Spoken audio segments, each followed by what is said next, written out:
Okay, dudes and dudettes and Facebook peeperinos. Video check-in. So, everything's in. Wiring's all done. I had a really good pulley system for it. But I'll have to save that for my 68 Camaro. So when I ordered this pulley system, and I won't mention the name where I got it from, but it's a really nice pulley system. So it's all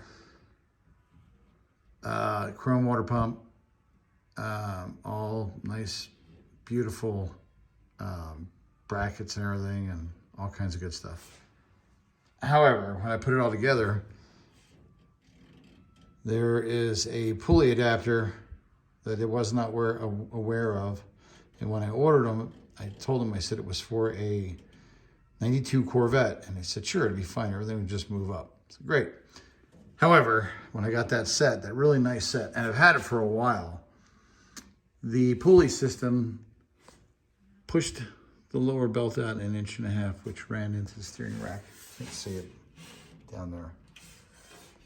And that's the only place where I didn't have spare real estate. So that's why it's got the truck pulley system on it. But it works, and I'm good. I'm happy, and it's real close. Pair steering lines are made. That's all real close. Nothing hits. Everything has got clearance. So really, really good. Brakes are all in, bled, pressured up and bled. Getting the front end on so I can measure up for a radiator. The throttle cable's in. All the fuel systems in, even the fuel pressure sensors right there. So that's good. I got a crossover tube or my vent tube underneath there. Get the map sensors in the back, and then airflow meter right there. I'm tired. So now we're starting on the wiring. So I'm hopefully have this thing fired up next week, possibly drivable. So the only other thing I got to figure out for it to be drivable, because I got brakes, I got steering. Oh, and I put in the Aces. Let's see, which one is it? Jackpot light. Engine management system. Shout out to Aces. Right there. Went together really well, fit really well. Wiring is superb. The wiring was really easy.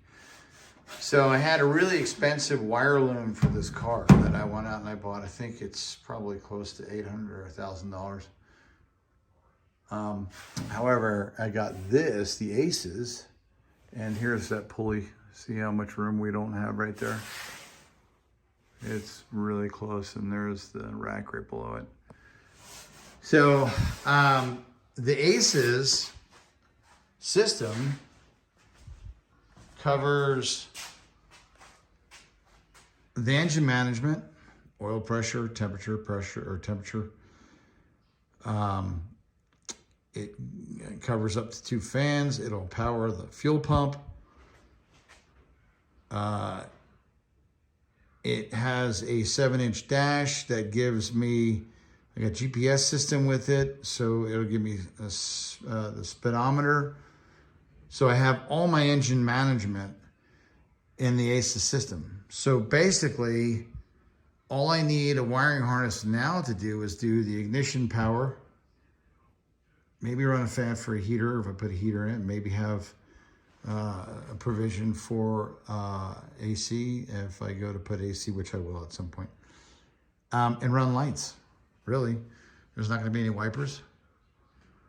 So that's really all I need a wiring harness for. So I'm going to save that other really expensive one for something else, you know, another project down the road. But yeah, she's coming along. So I'm hoping to get this thing on the ground and driving next week, or at least putting around. Because like I said, I already got the brakes fixed, or the brakes done. They work really well. That tilt and pedal box assembly works really good with those Corvette brakes.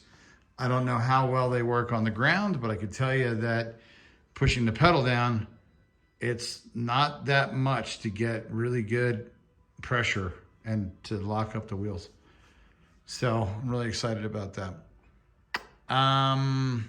Yeah, so that's pretty much it. You know, we're gonna start wiring it up. I got a wiring harness from Speedway coming. What else I got coming for this thing? Oh, if anybody out there in Facebook land or YouTube land, if anybody has the crossover bar and the center bar for a 54 Bel Air, I would really like to relieve you of those parts if they're decent. This one's crunched up pretty good. So I was gonna pull them off and straighten them out and then possibly paint them, but if I can get nice chrome ones, then I'll do that. And what else? That's pretty much it. You know, once we get it running and where it'll move around on its own, and then I can do, you know, the customary shakedown stuff of everything you do and get everything working. Then we're back on the bodywork. And I'm not touching the patina. I'm not touching the metal in this car except for the roof, because it's got really good patina. This car has actually never, ever been touched aside from that and that. But the body on both sides has never, ever been touched. And I find that crazy. That is nuts. Both sides. Never been touched. So this is a really good patina candidate. And I got Poppy's patina for it. I got new trim rings too. So I got Poppy's patina for it. So she's coming along. Yeah, I just been burning some midnight oil. Got my tranny lines all ran. I don't have them cut yet because I don't know what radiator I'm going to use. And I'm thinking about using a 54 Bel Air radiator because it fits in here, right in this opening. Or I could actually go with a longer wired one, get pedestal mounts that will bolt right here and sit down in that trough. And then I got the water neck for the engine cooler, or for the water pump coming out to the hose. If I can get one that comes right straight out, I won't have to get a hose that has any bends in it. And that one there will come straight out and then hook over. Oh, and then I do have plugs for that. I didn't like the way that was coming out. It's too close right there. So I have plugs with this shrink wrap hose clamps, which should be pretty clean. So yeah, that's my check-in. I said everything's made. Everything's really good. It's close, but it's really good. It looks clean. So anyway, all right, peace out, people.